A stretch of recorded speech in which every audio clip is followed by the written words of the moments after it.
আজি ছ'চিয়েল মিডিয়াত এটা ফেচবুক লাইভ বা এটা ভিডিঅ'লৈ তোলপাৰ হৈছে আৰু ভিডিঅ'টো মই চাইছোঁ যে তেজপুৰ সমষ্টিত এটা জেগাত তেওঁলোকে ৰোড ব্লক কৰিছে কংগ্ৰেছ দলত আৰু তেওঁলোকে এটা প্ৰতিবাদ সাব্যস্ত কৰিছে। এতিয়া মোৰ সমষ্টিত 5 মাইল অঞ্চলত তেওঁলোকে গাড়ী লৈ এটা প্ৰচেছন কৰিছে আৰু তাত 5 মাইলত যিহেতু ৰাইজে তেওঁলোকক সঁহাৰি জনোৱা নাই, তেওঁলোক এটা ডিপ্ৰেশ্যনত আহিছে বা ৰাইজে আমাৰ পতাকা তাত গ্ৰহণ কৰিছে, পতাকা উৰাইছে বা পতাকা তেওঁলোকক দেখুৱাইছে। মই যিখিনি জানো, মই যিখিনি খবৰ দিছোঁ, কাৰণ মই আছোঁ চাৰিদুৱাৰ, আৰু তাৰ পিছত তেওঁলোকে মোৰ সমষ্টিৰ পৰা যেতিয়া তেজপুৰ সমষ্টি সোমাইছে আহিছে, তেজপুৰ সমষ্টিৰ ভিতৰত এটা জেগাত বোলে সুনীল ছেত্ৰীক আক্ৰমণ কৰিছে বুলি কংগ্ৰেছৰ স্পোক্স পাৰ্চন ৰূপা কলিতাই চিঞৰি চিঞৰি কিছু কথা কোৱা মই চালোঁ আৰু মই দেখি চক হৈ গৈছোঁ যে আমাৰ সমষ্টিৰ কংগ্ৰেছ দলৰ প্ৰাৰ্থী সুনীল ছেত্ৰী এনেকুৱা এটা অৱস্থা হৈ গ'ল যে নদুৱাৰৰ বিজেপি কৰ্মীয়ে সুনীল ছেত্ৰীক আক্ৰমণ কৰিলে আৰু সুনীল ছেত্ৰীক মাৰপিট কৰিলে আৰু মই ফটোখন দেখি এনেকুৱা লাগি গ'ল যে সুনীল ছেত্ৰী মৰিয়ে যাব নেকি এতিয়া, যে চিঞৰি মানে এনেকুৱা এটা যন্ত্ৰণা তেওঁ পাইছে, পানী হেৰি কৰিছে।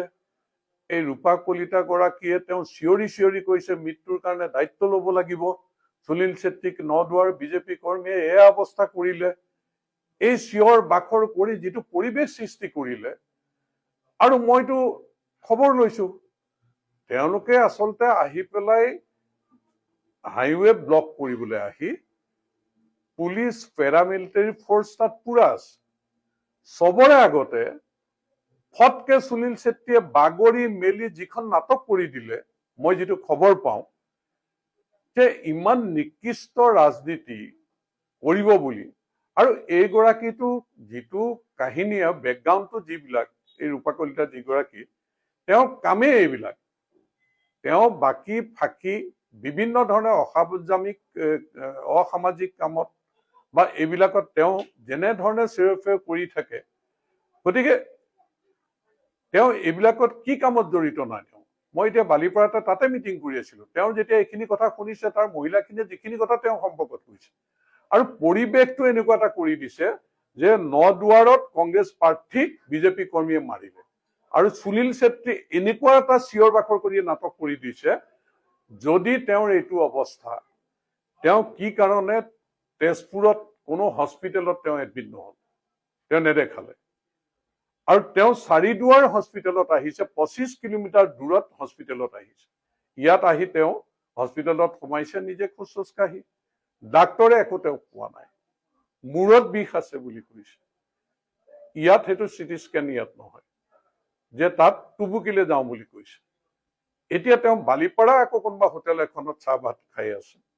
গতিকে এই যে নাটকটো, যে ৰাজনৈতিক যিটো প্ৰমূল্যবোধ থাকিব লাগে, কংগ্ৰেছ দলে যেনেধৰণৰ নিকৃষ্ট ষড়যন্ত্ৰ এই দুজন বিশেষকৈ ৰূপা কলিতা আৰু সুনীল ছেত্ৰীয়ে যিটো নাটক কৰিছে, মই এটাই প্ৰত্যাহ্বান তেওঁলোকক জনাব বিচাৰিছো, যদি বিজেপি কৰ্মীয়ে সুনীল ছেত্ৰীক কোনোবাই মাৰিছে বুলি, তেওঁক প্ৰহাৰ কৰিছে বুলি এটা প্ৰমাণ দিব পাৰে, এটা যদি প্ৰুফ দিব পাৰে, মই পদ্ম হাজৰিকা কৈছো, মই যদি কণ্টেষ্ট কৰিছো, মই যুদ্ধ কৰিম, মই ৰাজনৈতিক সন্যাস লম।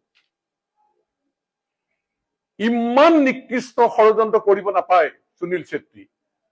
তুমি যিটো মৰাৰ ভাও যোৱাৰ নিচিনাকে নিকৃষ্ট ষড়যন্ত্ৰ কৰিছা, ৰাজনীতি কৰিলা বুলি ইমান তললৈ নামিব নাপায়। তুমি যিজন মানুহ 2 মিনিট পিছত কেনেকৈ খোজকাঢ়ি ঘূৰি ফুৰিছা, যিজন মানুহে চেৰফেৰ কৰিছা যে এই মৰিব এতিয়া, চিঞৰি বাখৰি ৰূপা কলিতাই যিখিনি চিঞৰ বাখৰ কৰিছে, 2 মিনিট পিছত তেওঁ কেনেকৈ খোজকাঢ়ি ঘূৰি ফুৰিছে, কেনেকৈ খোজকাঢ়ি তেওঁ চাৰিদুৱাৰ হস্পিটেল আহিছে, কেনেকৈ বালিপাৰা সেই পাঞ্জাবী ধাবাত তেওঁলোকে বহি চাহ ভাত খাইছে, কেনেকৈ তেজপুৰলৈ গৈছে। মই এটাই প্ৰত্যাহ্বান জনাইছো তেওঁলোকক, এইবিলাক ষড়যন্ত্ৰ কৰিব নালাগে। বহুত ষড়যন্ত্ৰ কৰিছে মোৰ অগেইনষ্টত, কিন্তু এই ৯ দুৱাৰ সমষ্টিত সাম্প্ৰদায়িক বিষবাজ দিয়াবলৈ চেষ্টা নকৰিবা। ৯ দুৱাৰ সমষ্টিত সাতাম পুৰুষীয়া সমন্বয় সম্প্ৰীতি বিনষ্ট কৰিবলৈ চেষ্টা নকৰিবা। ৰাজনীতি মই 96ৰ পৰা কৰিছো, 95ত জইন কৰিছো, 5বাৰ বিধায়ক হৈছো।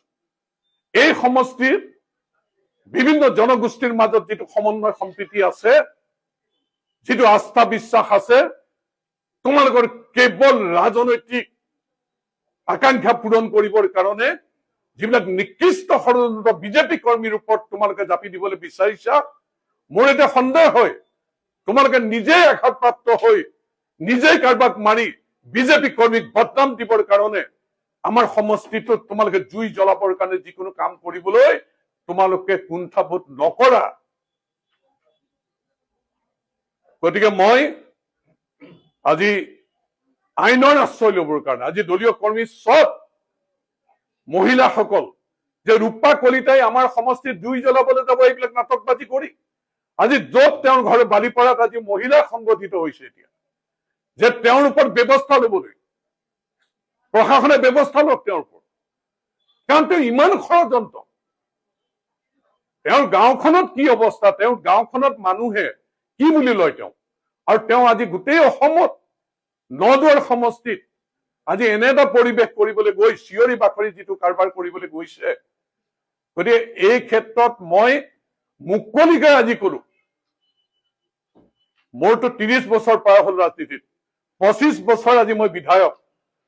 গতিকে বিধায়কৰ মই সকলো দায়িত্ব এৰি মই ৰাজনৈতিক সন্ন্যাস লম যদি বিজেপি কৰ্মীয়ে সুনীল ছেত্ৰীৰ গাত হাত উঠাইছে বুলি এটা প্ৰমাণ কৰক। মই সুনীল ছেত্ৰীক আহ্বান জনাইছো, ৰূপা কলিতাক আহ্বান জনাইছো, অসমৰ মানুহৰ মনত বিভ্ৰান্তিৰ সৃষ্টি কৰিব নালাগে। আৰু দুই এজন সাংবাদিক যি তেওঁলোকৰ লগত বিক্ৰী হৈ মোৰ এগেইনষ্টত ষড়যন্ত্ৰ কৰি আছে, তোমালোকে সাংবাদিকৰ প্ৰতি থকা মানুহৰ আস্থা বিশ্বাস, সংবাদ মাধ্যমৰ প্ৰতি থকা আস্থা বিশ্বাস তোমালোকে ধ্বংস কৰিবলৈ চেষ্টা কৰাটো উচিত নহয়। এই ষড়যন্ত্ৰ নকৰিবৰ কাৰণে মই সকীয়াই দিছো। ঘটনা হৈছে তেজপুৰ সমষ্টিত, ৯ দুৱাৰ সমষ্টিত এনেকুৱা ঘটনা হলে কোনোবাই দেখিব বুজিব। মই এতিয়া এইটোৱে বুজিছো যে এনেকুৱা এটা জেগাত তেওঁলোকে ঘটনাটো কৰাইছে। সুনীল ছেত্ৰী মেজিক গাড়ীত আছিল নেকি? মেজিক গাড়ী ভাঙিছে বুলি কৈছে, সুনীল ছেত্ৰী মেজিক গাড়ীত ঘূৰে নেকি? সুনীল ছেত্ৰীৰ গাত কোনোবাই হাত উঠাইছে নেকি?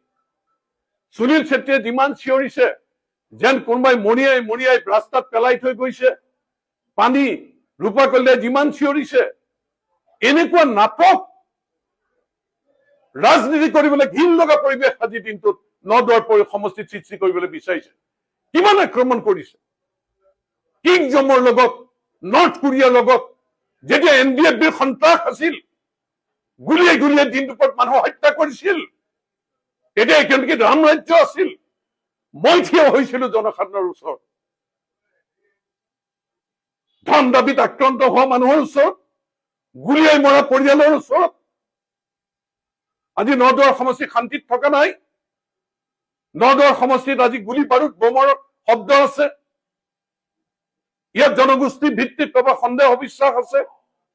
আজি এই সমষ্টিটোক বদনাম কৰিবৰ কাৰণে এজনী ৰূপা কলিতা আৰু সুনীল ছেত্ৰীয়ে যি ষড়যন্ত্ৰ কৰিছে, মই ৰাইজক এইটোৱে আহ্বান জনাইছো, ভগৱান বিশ্বাস কৰো, মই ভগৱানে বিচাৰ কৰিব।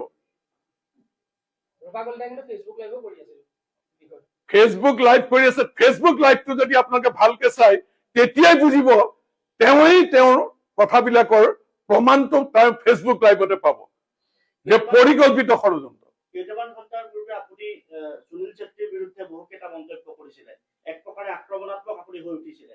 তাৰ পিছতে আজি ফেচবুক লাইভ কৰি যোনটো পৰিকল্পিতভাৱে যোনটো ঘটনা ৰচনা কৰা হল, ইয়াৰ অন্তৰ্গত হয়তো একেবাৰে অশান্ত কৰাৰ এটা পৰিৱেশ ৰাজনৈতিকভাৱে ৰচনা কৰা হৈছে। চাওক, মই কিছুদিন আগৰ পৰা মই দলীয় সতীৰ্থসকলক কৈ আছো, কাৰণ এই যে সুনীল ছেত্ৰীকে ধৰি যিটো গ্ৰুপ, তেওঁলোকে যেনিয়েই যায় তেনিয়েই তেওঁলোকৰ হতাশা। কংগ্ৰেছ কাৰ্যালয়ত তেওঁলোকৰ অৱস্থা নাই। কংগ্ৰেছৰ মানুহৰ ঘৰলৈ গৈছে, সঁহাৰি নাই। তেওঁলোকৰ ভোট বেংক বুলি যিটো মাইনৰিটি পকেট কয় 5 মাইলৰ, আজি তাতো তেওঁলোকৰ ডিপ্ৰেশ্যন। তেওঁক যেনেকে আদৰণি জনাব লাগিছিল, তাত বিজেপিৰ পতাকাৰে তেওঁলোকক বুজাই দিছে যে আমি বিজেপি। তাৰ পিছত তেওঁলোকৰ ভোট বেংক ক'ত? তেওঁ যিটো লুকৰা গাঁও পঞ্চায়ত, নিজৰ গাঁও পঞ্চায়ত, তাত তেওঁৰ আদৰণি নাই, তাত কোনো মানুহৰ সঁহাৰি তেনেকে নাই। গতিকে যেনিয়েই যায় তেনিয়েই যেতিয়া মানুহৰ সঁহাৰি নাই, গতিকে এটা পৰিকল্পিত ষড়যন্ত্ৰৰে আমাৰ ইয়াত চেম্পেথি ল'ব পাৰে নেকি যে তেওঁক মাৰিলে বিজেপি কৰ্মী কি ইমান উত্তাল হৈ আছে নেকি? পতাকাখন জোকৰাটো অপৰাধ নেকি? আৰু বিজেপি কৰ্মীয়ে তেওঁক মাৰিব নেকি? আৰু তেওঁ কাক লৈ ঘূৰিছিলে? আপোনালোকে জানে যে প্ৰাক্তন বিধায়ক পানেশ্বৰ বসুমতাৰীয়ে হাতত খুকুৰি লৈ প্ৰিন্স বুলি ল'ৰাজনক ভিডিঅ' ফুটেজ আছে কেনেকৈ গুৰিয়াই গুৰিয়াই মাৰিছিলে, খুকুৰিয়ে আঘাত কৰিছে। কোনে কৰিছে? কোনে চাৰেণ্ডাৰ এণ্ড নিভ লৈ ঘূৰিছে? এই সন্ত্ৰাস যিটো কৰিবলৈ ওলাইছে, মই খালি এইটোৱে আহ্বান জনাইছো, প্ৰমাণ কৰক মই ৰাজনৈতিক সন্ন্যাস লওঁ।